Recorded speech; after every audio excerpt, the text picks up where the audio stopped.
Please pause here.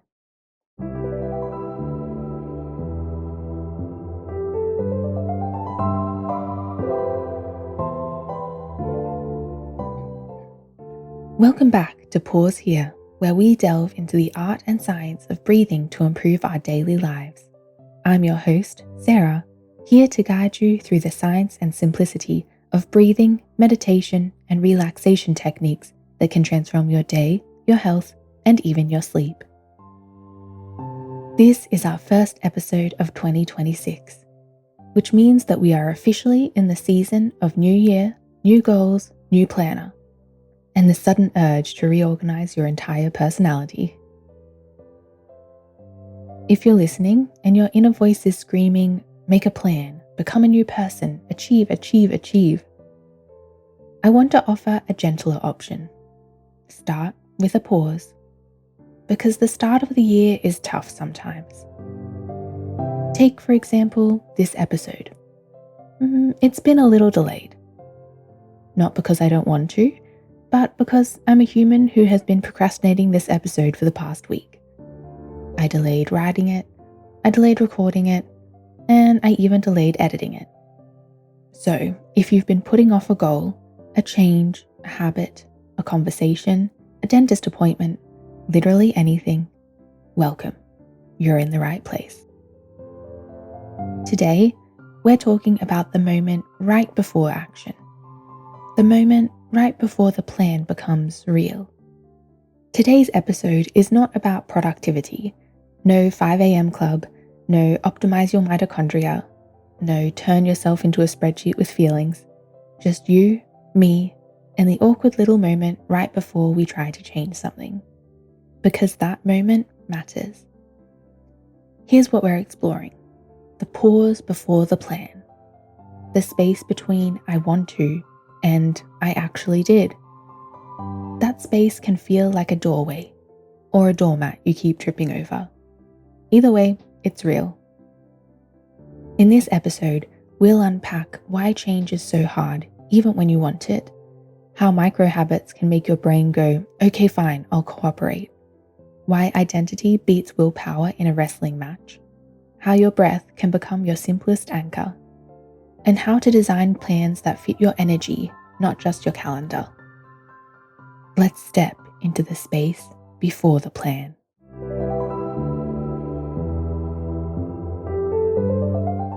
So, it's a new year. You make a new plan, new journal, fresh routine, a to-do list so pretty it deserves a frame. And then, 3 days later, your habit disappears like a sock in the dryer. And you think, why can't I just stick to it? But here's the truth. It's not a character flaw. It's not a moral failure. It's not proof that you're doomed to live in a perpetual state of almost. It's brain design. Psychologists call it the Intention-Behaviour Gap. The gap between what we mean to do and what actually survives contact with real life. A lot of behavior change lives in what researchers call self-regulation, the ability to line up your goals with your actions when life is loud. And the thing is, self-regulation isn't a personality trait you either have or don't have. It's a set of skills, and skills get better with good systems. One of the most useful systems we've got evidence for is something called implementation intentions. It's basically the if-then planning. You decide ahead of time what you'll do when a predictable moment shows up. Not because you're controlling your life, because you're reducing decision fatigue at the exact moment your brain is most likely to bail. And decision fatigue is basically what it sounds like. Every choice costs a little bit of energy. So by the end of a long day, your brain isn't weaker, it's just spent. Which is why your 8 a.m. self makes a glorious plan. And all your 8 p.m. self can do is order takeaway and call it a day. Your brain is not a robot. It's more like a committee made of sleepy toddlers and stressed raccoons.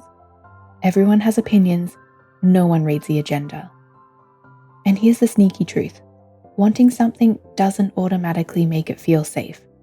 We can want to change and still feel threatened by the change. Because change costs energy, and your nervous system is basically an energy accountant. It's constantly asking, is this safe? Is this familiar? Is this worth the effort? So even when the plan is good, your body might respond like it's a risk. And if you've been stressed, overbooked, overstimulated, or just generally alive in modern times, your system is more likely to choose familiar over ideal. A big reason habits collapse is goal conflict. For example, you want to wake up earlier to meditate, but you also want to stay up late to decompress. And you also want to feel rested. And you also want to watch just one more episode to unwind. Those goals fight, and when your brain is tired, it picks the easiest win. Not the best win, the easiest win. So if you've ever thought, I have no willpower, I want you to try this sentence instead. My brain is juggling all of its needs, not failing at morality. Another major trap is that we expect progress to be a straight line. But habit science looks more like a squiggle. Change often starts strong. It plateaus, it dips, rebounds, stalls again, and then quietly becomes normal. So if your habit curve is looking a little jagged, congratulations, you have a nervous system that's extremely on brand. Instead of why can't I stick to a habit, try figuring out what would make this easier to return to. Because the real skill isn't perfection, it's the ability to return. It's the re-entry. It's the I'm back and ready to try again. Think about it. I procrastinated this episode, but eventually I returned. Not because I suddenly became a flawless productivity angel, but because I found a way back in. One note, one paragraph, one recording session at a time. So if you're judging yourself for stopping, I want you to reframe it. Stopping isn't the enemy. Never returning is. And this is where we introduce something wildly underrated. The pause. Not the I give up pause. The regulate, then proceed pause. A pause is the moment your nervous system goes from reactive to responsive. It's where you stop negotiating with panic. It's where you stop trying to bully yourself into action.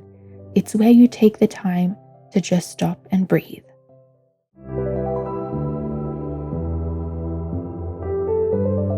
This brings us to micro habits, tiny, mighty, and slightly sneaky.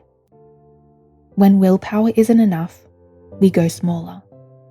Not because you're lazy, because your brain loves a low-stakes invitation. Micro habits are habits so small they can fit inside a breath. They're the just put on your sneakers behavior change. Here's why tiny habits aren't just cute, they're neurologically strategic. Habits form when a behavior gets repeated in a consistent context, usually after a cue. The cue can be a time, after lunch, a place, when I sit on the couch, or an existing routine, after I brush my teeth. Over time, your brain starts running the behavior on autopilot, which means you need less effortful self-control. And that's the whole point. We're not trying to white-knuckle our way through 2026. We're trying to build rhythms that carry us when motivation goes missing. A key phrase in habit science is context stability. The more consistent the when and where, the less your brain has to redecide. Same time, same place, same cue, less decisions for your energy-efficient brain accountant. That's why after coffee beats sometime today. Vague plans make your brain negotiate. Sometime today somehow always ends up being midnight crunch time. Clear cues make your brain comply. If your goal is journaling every day, start with one sentence. If your goal is stretching, start with one reach. If your goal is meditating, start with one breath. A single intentional inhale. So why does it work? Your brain responds to progress, not perfection. A tiny win still counts as a win. And a win creates momentum. Momentum is basically dopamine with a to-do list. So instead of, I have to do 30 minutes of this, we can say, can you do 2? 2 minutes, 2 breaths, 2 sips of water, 2 pages, 2 steps. 2 is a gateway number. Here's another practical tip. Do a friction audit. If a task feels insurmountable and hard to start, try doing a friction audit. Ask, what's the first annoying step? Because we don't usually procrastinate the whole thing, we delay the first awkward step. For me, with this episode, the first awkward step was opening a Word document. Not writing the script, not speaking into a microphone, just opening a blank document. So if your plan is to work out, the awkward step might be finding socks. If your plan is to cook healthier, the awkward step might be deciding what to make. If your plan is to meditate, the awkward step might be finding a place to sit still. So, combining these together, your micro habit can be to reduce the friction. Lay out your clothes, pre-fill your water bottle, open that notes app, set the timer, write the first sentence. We're not trying to become heroic, we're just trying to become inevitable. This leads into one of my favorite tools, habit stacking. Habit stacking is when you attach a new behavior to something you already consistently do. After I brush my teeth, I will put on moisturizer. After I make my tea, I will breathe for 30 seconds. After I open my laptop, I will write 1 line of text. Old habit is the vehicle, and the new habit is the passenger hitching a ride. No extra mental paperwork required. And here's an upgrade if you love a plan, but life loves chaos. If-then planning. If it's 3 p.m. and I'm feeling a slump, then I'll do 2 minutes of mindful movement. If I miss a day, then I'll restart with 1 breath. If I feel resistance, then I'll do a friction audit. This matters because motivation is not reliable, but patterns are. When the cue is clear and the routine is small, follow-through improves. It's not about intensity, it's all about the design. Next, let's look into some identity-based changes. Stop trying and start being. Instead of, I want to walk each day, try, I'm someone who moves to support my mind. Instead of, I should meditate, try, I'm someone who returns to my breath when I'm scattered. It makes the habit feel more like you and not an assignment that you begrudgingly have to do. Here's why identity matters so much.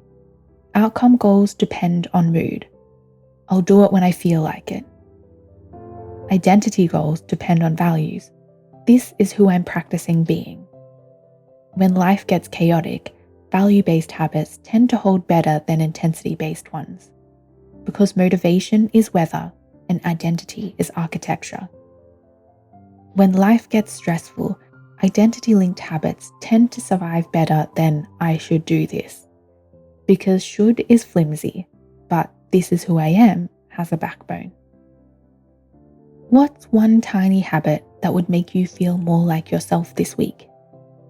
Not the habit that would impress your imaginary audience, the one that would help you feel more like yourself. Now, let's anchor that to the simplest ritual we have.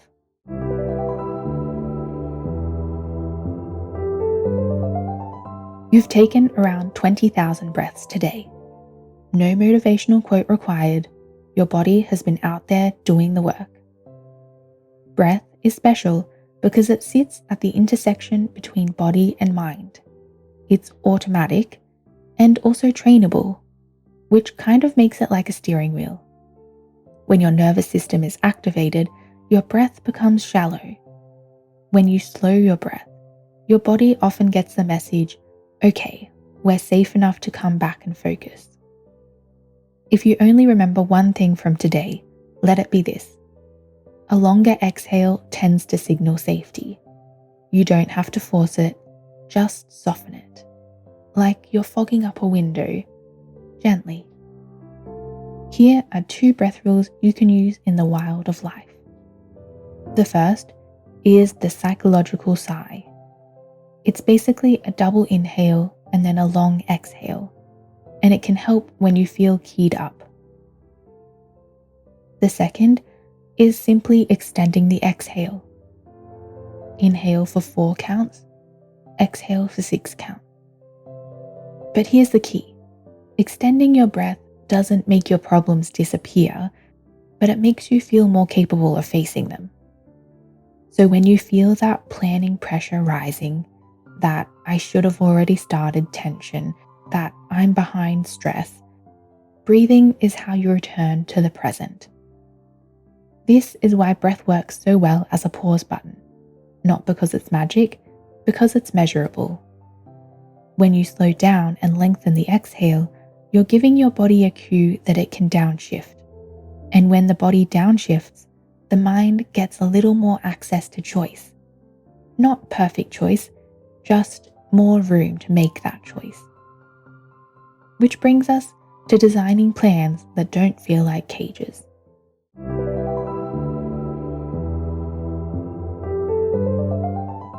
Now let's zoom out. A lot of planning feels like pressure. Deadlines, time blocks, to-do lists that seem to multiply every time you blink. But there's another way to plan, and it feels more like tending to a garden, responsive, seasonal, and kind to yourself. You don't just add habits, you redesign the environment your habits live in. Plan for energy, not just time.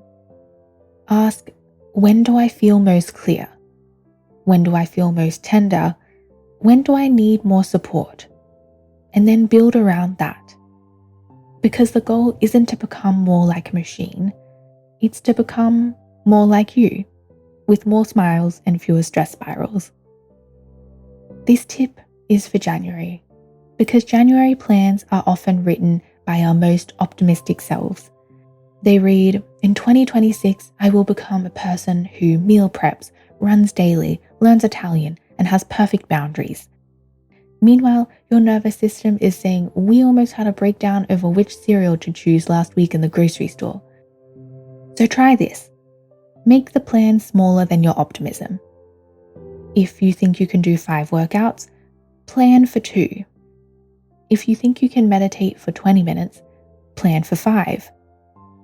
If you think you can write every day, plan for the next 3 days. Then, if you do more, it feels like expansion, not failure. This also leaves room for restart ramps. Most plans fail because they don't include a ready-baked restart. They assume perfect consistency. So design a restart ramp.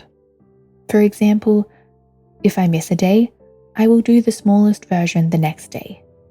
If I miss a week, I will return with 1 breath and 1 step. Restart ramps turn I blew it energy into I'm back again. This is the part I want baked into your January. The new year is not your only fresh start. It's just the loudest one.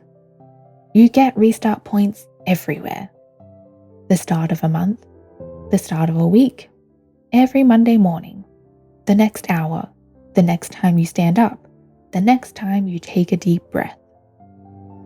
So, if you missed the perfect January 1st reset, good. You've been freed from the illusion that there's only one door back in. So pick one personal restart point for this season. Maybe it's every Monday, every time you make coffee, the moment you shut your laptop, or right after you brush your teeth at night. Because the more restart points you have, the less likely you are to turn one wobble into a full-blown exit.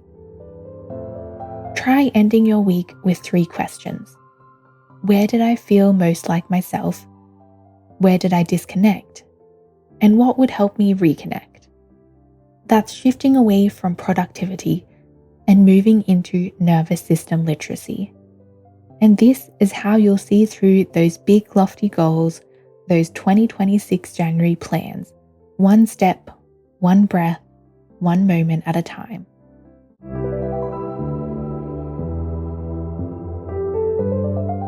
So here's what we've learned today. Change doesn't start with action. It starts with a pause. Micro habits are how you sneak past your brain's bouncer. Identity makes habits resilient. Breath is the ritual anchor that turns I should into I can. And plans work best when they match your energy and include a way back. Your life doesn't need another overhaul. It just needs a little space, a little rhythm, a little breath between the steps. Thanks for pausing here with me today. If you've enjoyed our time together, try out the Pausing Point app for more mindful rest. Why not share this episode with someone who could use a pause in their playlist? And don't forget to follow us on your favorite podcast platforms to never miss an episode. If you want, you can also follow us on our social media platforms. We're at Pausing Point to get updates and stay connected.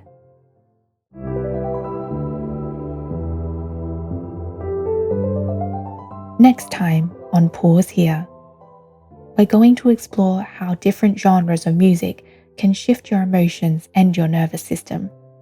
Why one song makes you feel grounded and another makes you want to throw your phone into the sun. We'll talk tempo, rhythm, predictability, and the energy setting that music creates. Now we'll finish this episode the same way we always do, with a guided meditation. If you're somewhere safe to rest, feel free to settle in and get comfortable. If you're driving, remember to keep your eyes on the road, but this can still be done as an eyes open practice.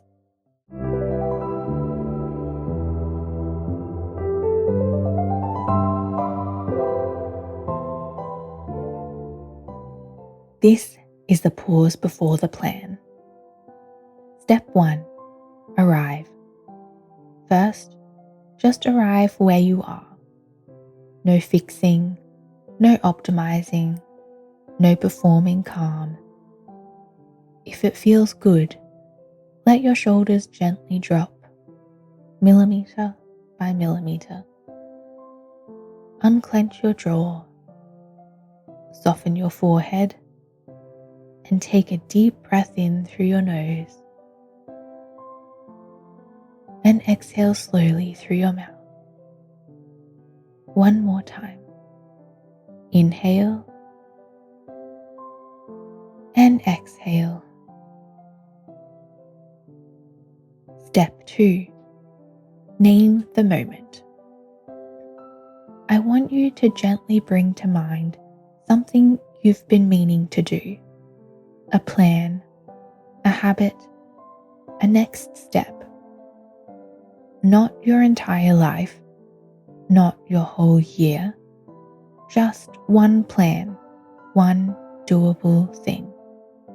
Maybe it's starting a routine, making an appointment, sending an email, going for a walk, writing a page, editing something, or even beginning again.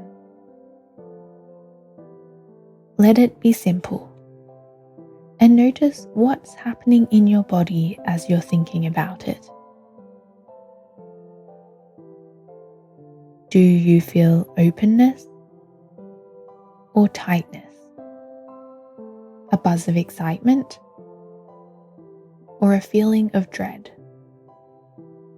Whatever you notice, that's information, not a verdict. Step 3. Meet the resistance kindly. If you're feeling some resistance thinking about the plan, let's try to normalize it. Resistance is not laziness, it's often protection. Your nervous system might be saying, this feels hard, this feels uncertain, this feels like a lot of effort. So instead of arguing with it, let's try for a kinder line. Silently, you can say, of course this feels hard sometimes. Now take a slow inhale and exhale. like you're letting your shoulders melt. Step 4. The pause before the plan. Now imagine you're standing at the doorway of the plan. You're not inside it yet. You're not actively doing it yet. You're just at the doorway. And you get to pause there. Not to delay forever, but to actively choose on purpose. And let's practice that choice with a breath. Inhale, 2, 3, 4, and exhale, 2, 3, 4, 5, 6. Inhale, 2, 3, 4. Exhale, 2, 3, 4, 5, 6. Inhale, 2, 3, 4. Exhale, 2, 3, 4, 5, 6. Notice the tiny pocket of space this creates. This is the pause. This is the bridge. Step 5. Make it micro. Now we're going to make the plan smaller. Because small is not silly, small is strategic. Ask yourself, what is the smallest first step I can make? The open the document step. The put on your shoes step. The set a timer step. The write one sentence step. Let the smallest step appear. Now quietly name it. You can whisper it to yourself or just think it. My smallest step is.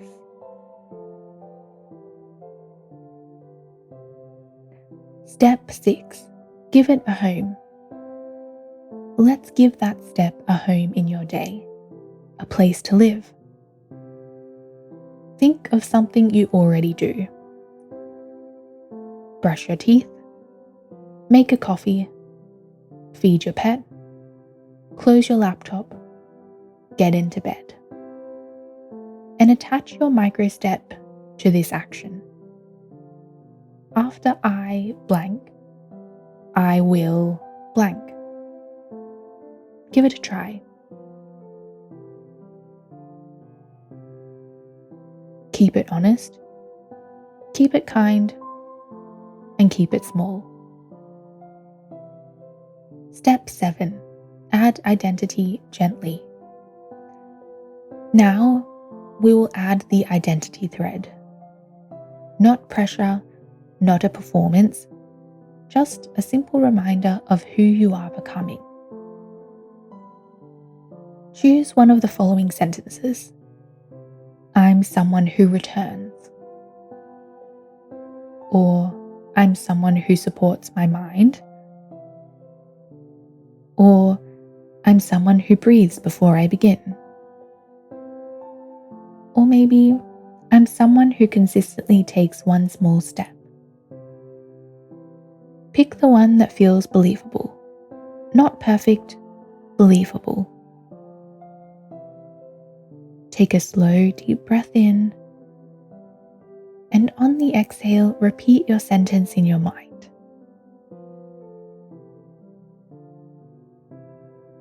Step 8. Motivation without bullying. Now, a little motivation, the kind that doesn't yell at you. Imagine yourself doing your smallest step. Just the smallest one, not the entire plan, not the entire year. Visualize yourself opening up the document, putting on the shoes, filling the water bottle, setting the timer. Feel how tiny it is, how doable, how it's not a big dramatic reinvention, just a small choice. And now take notice of that. You don't need to feel ready. You need to feel safe enough. So ask your body, what would help me feel safe enough to start? Maybe it's more time. less pressure, a glass of water, a friend, a reminder, a breath. Let one supportive thing come to mind.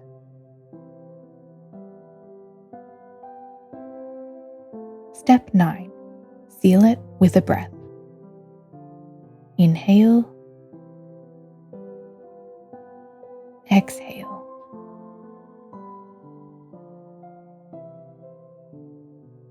And quietly say to yourself, I don't have to do it all, I just have to return. I can begin with one breath. I can begin with one step. Step 10. The re-entry. Now start to come back into the room. Wiggle your fingers, roll your shoulders, notice the support beneath you. If your eyes are closed, you can gently blink them open. And carry this with you. The plan doesn't require perfection. It requires presence. And if you procrastinate, join the club. The practice is not to never procrastinate. The practice is simply to always return. I'm Sarah, and this has been Pause Here. Welcome to 2026. Go gently, take one tiny step. And when you forget, when you drift, when you start to stall, pause here, breathe deep, and begin again.